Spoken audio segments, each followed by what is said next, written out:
Hello my beautiful people, চলে এসেছি আজকে দুপুরে লাঞ্চের থালি নিয়ে।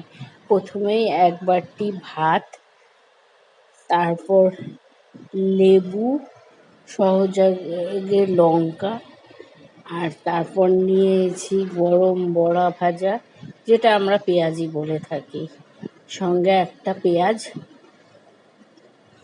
আর তার সাথে ছিল একটা পাবদা মাছ ভাজা, যেটা ভালো করে ছবিটা ওঠেনি, আলু ভাজা, পটল ভাজা, আর নিয়েছিলাম আলুর তরকারি, আর রুই মাছ কালো জিরে আর পেঁয়াজ ফোড়ন দিয়ে করা, সিম্পলি রান্না করা যেটা। আর সঙ্গে নিয়েছিলাম একটা রসগোল্লা আর টক দই। Thank you for watching my video. এটা আজকের লাঞ্চের থালি। কেমন লাগলো সবাই একটু জানিও, আর ভালো লাগলে সাবস্ক্রাইব করে রেখো, লাইক করো।